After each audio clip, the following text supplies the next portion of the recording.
کہا جاتا ہے کہ خلیج فارس کے ممالک کی وسیع تیل اور گیس کی دولت ان کے لیے ایک طرح سے نعمت بھی ہے اور آزمائش بھی۔ ایسا کیوں؟ ایک اہم سوال یہ بھی ہے کہ دنیا کے کسی بھی دوسرے خطے کے مقابلے میں خلیج فارس میں اتنا زیادہ تیل اور گیس کیوں موجود ہے؟ انسانوں کو اس خطے میں ہائیڈرو کاربن کی موجودگی کا علم ہوا کب تھا؟ اور آپ کو آج خام تیل پیدا کرنے والی چٹانوں کے بارے میں بھی بتائیں گے پروفیسر اسکاٹ ایل مونٹگومری کی اس تحریر میں۔ میں ہوں سمرا فاطمہ۔ آپ سن رہے ہیں BBC reads. Professor Scott L Montgomery امریکہ میں واشنگٹن یونیورسٹی کے انٹرنیشنل اسٹڈیز کے پروفیسر ہیں۔ وہ لکھتے ہیں کہ بطور پیٹرولیم جیولوجسٹ جس نے اس خطے کا مطالعہ کیا ہے، میں آج بھی اس علاقے کے ہائیڈرو کاربن ذخائر کی وسعت دیکھ کر حیران رہ جاتا ہوں۔ لاکھوں برسوں کے ارضیاتی عمل نے اس خطے کو عالمی توانائی کا مرکز بنا دیا ہے، اور یہی وجہ ہے کہ موجودہ اسرائیل امریکہ ایران جنگ جیسے کسی بھی بڑے تنازع کے آغاز پر دنیا بھر میں توانائی کا بحران پیدا ہو جاتا ہے۔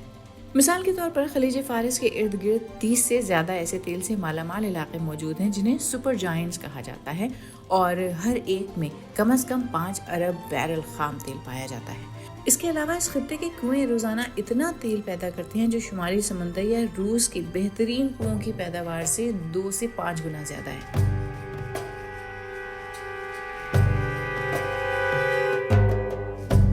ماڈرن جیولوجیکل سائنس نے چٹانوں میں کئی ایسے عوامل کی نشاندہی کی ہے جو کسی خطے کو تیل سے مالا مال بناتے ہیں، جن میں ہائیڈرو کاربن پیدا کرنے اور انہیں محفوظ رکھنے کی صلاحیت شامل ہے۔ خلیج فارس کے خطے میں یہ تمام عوامل اپنی بہترین سطح پر موجود ہیں۔ اپنی بے پناہ دولت اور آسان پیداوار کی وجہ سے خلیج فارس کا خطہ عملاً بہت آگے ہے، جس کا دور دور تک کوئی مقابلہ نہیں۔ پروفیسر مونٹگومری آگے اس کی ایک مختصر تاریخ کے بارے میں بھی لکھتے ہیں، اور ان کے مطابق انسانوں کو اس خطے میں ہائیڈرو کاربن کی موجودگی کا علم اس وقت سے تھا جب آخری برفانی دور کے اختتام پر سیلابوں نے خلیج فارس کی تشکیل کی۔ خطے کے کئی حصوں میں دریاؤں اور وادیوں کے ساتھ خام تیل اور گیس کے قدرتی وسائل عام پائے جاتے ہیں۔ ہزاروں سال قبل مسیحی دور کے آغاز سے بھی پہلے لوگ بٹمن، جو بھاری پیٹرولیم کی ایک قسم ہے، اس کو گارا بنانے اور کشتیوں کو واٹر پروف کرنے کے لیے استعمال کرتے تھے۔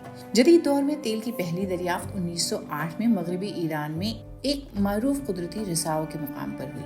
1950 اور 1960 کی دہائیوں میں جب تیل اور گیس کی تلاش میں تیزی آئی، یہ بات واضح ہو گئی کہ دنیا کے کسی اور خطے میں اس قدر وافر ذخائر موجود نہیں ہیں۔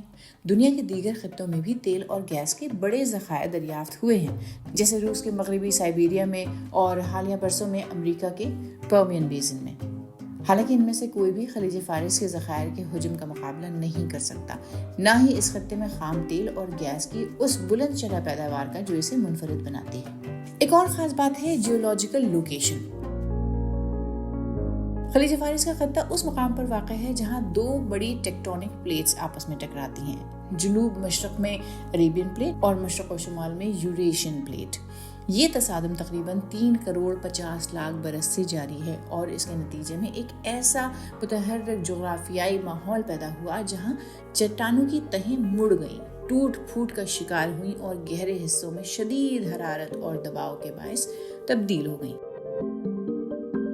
پلیٹوں کے تصادم سے پیدا ہونے والی دباؤ کی قوتوں نے گہرائی میں موجود سخت ٹھوس چٹانوں کی پلیٹ فارم، جسے بیسمنٹ راک کہا جاتا ہے، اس کو مسخ کر کے وسیع گنبد نما ڈھانچے تشکیل دیے جو درجنوں بلکہ سینکڑوں کیوبک کلومیٹر تک پھیلے ہوئے ہیں۔ اب تھوڑا سا آپ کو خام تیل پیدا کرنے والی چٹانوں کے بارے میں بتاتے ہیں۔ پروفیسر مونٹگومری لکھتے ہیں، خام تیل اور گیس سمندری جانداروں جیسے زو پلانکٹن اور فائٹو پلانکٹن کے نامیاتی مادے سے بنتے ہیں۔ یہ مادہ شروعات میں مٹی سے بھرپور چونے کے پتھر اور دیگر ایسی چٹانوں میں مرتکز ہوتا ہے جو بلند درجہ حرارت اور دباؤ کا سامنا کرتی ہیں، لیکن جب کسی چٹان میں نامیاتی مادہ کم از کم 2% ہو تو اسے تیل اور گیس کی پیداوار کے لیے اعلیٰ معیار کا سورس راک سمجھا جاتا ہے۔ خلیج فارس کے خطے میں ایسے سورس راک کی تہیں خاص طور پر زیادہ تعداد میں موجود ہیں، جن میں سے بعض نہایت موٹی وافر مقدار میں پائی جانے والی اور نامیاتی مادے سے بھرپور ہیں۔ پھر بات آتی ہے تیل اور گیس کے ذخائر کی ساخت کی۔ خطے کی مڑی ہوئی اور شکستہ چٹانوں کی تہیں اور اس کے گنبد نما ڈھانچے ہائیڈرو کاربن کو پھنسانے اور محفوظ رکھنے کے لیے نہایت موزوں ہیں۔ زاگرس کے یہ مڑاؤ جو اپنی دلکش شکلوں کی وجہ سے جیولوجیکل ایکسپرٹس میں شہرت رکھتے ہیں اور سیٹلائٹ تصویروں میں واضح دکھائی دیتی ہیں، سینکڑوں ارب بیرل تیل اور خربوں کیوبک میٹر گیس اپنے اندر سموئے ہوئے ہیں۔ عربین پلیٹ پر گنبد نما بڑے ڈھانچوں نے تیل اور گیس کے بے حد وسیع ذخائر تشکیل دیے ہیں۔ ان میں سعودی عرب کا غوار آئل فیلڈ بھی شامل ہے جو دنیا کا سب سے بڑا تیل کا میدان ہے، جس سے 70 ارب بیرل سے زیادہ خام تیل پیدا کیا جا سکتا ہے۔ اسی طرح ساؤتھ پارس نارتھ ڈوم قدرتی گیس کا میدان کم از کم 46 کیوبک میٹر گیس پیدا کرنے کی صلاحیت رکھتا ہے، جو توانائی کے اعتبار سے 200 ارب بیرل سے زیادہ تیل کے برابر ہے۔ سب سے اہم ذخیرہ چٹانیں چونے کے پتھر ہیں، جن کے بعض حصے جزوی طور پر تحلیل ہو چکے ہیں، اور یہی عمل تیل اور گیس کے بہاؤ کو آسان بناتا ہے۔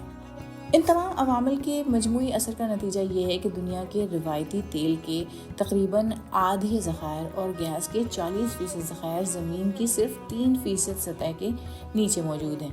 امریکن جیولوجیکل سروے کی رپورٹ کے مطابق 1 صدی سے زیادہ عرصے تک کھدائی اور پیداوار کے باوجود خلیج فارس کے خطے میں اب بھی تیل اور گیس کے بڑے ذخائر دریافت ہونے باقی ہیں۔ سن 2012 کی ایک رپورٹ میں، جس میں عرب جزیرہ نما اور زاگرس پہاڑی سلسلے کا مطالعہ کیا گیا تھا، امریکی جیولوجیکل سروے نے اندازہ لگایا کہ پہلے سے دریافت شدہ مقدار کے علاوہ چٹانوں میں مزید 86 ارب بیرل تیل اور 9.5 خرب کیوبک میٹر گیس موجود ہے۔ مزید یہ کہ سن 2000 اور 2010 کی دہائیوں میں امریکہ میں ترقی پانے والی ڈرلنگ اور فریکچرنگ جیسی ٹیکنالوجیز کے ذریعے بھی زیادہ تیل اور گیس پیدا کی جا سکتی ہے۔ سعودی عرب اور متحدہ عرب امارات اپنے تیل کے میدانوں میں ان طریقوں کو آلریڈی آزما رہے ہیں۔ ابھی یہ کہنا قبل از وقت ہے کہ طریقے کتنے کامیاب ہوں گے، لیکن مطالعات سے یہی اشارہ ملتا ہے کہ ان کے ذریعے پیداوار میں مزید اضافہ ممکن ہے۔ BBC ریڈز BBC ریڈز کے ذریعے ہماری یہی کوشش ہے کہ BBC اردو کی ویب سائٹ کی وہ سٹوریز جن میں آڈینس کی دلچسپی زیادہ نظر آتی ہے، انہیں اور بھی زیادہ لوگوں تک کیوں نہ پہنچایا جائے۔ تو ہم پڑھیں اور آپ سنیے، اور اپنے دوستوں اور ساتھیوں کو بھی سنائیے۔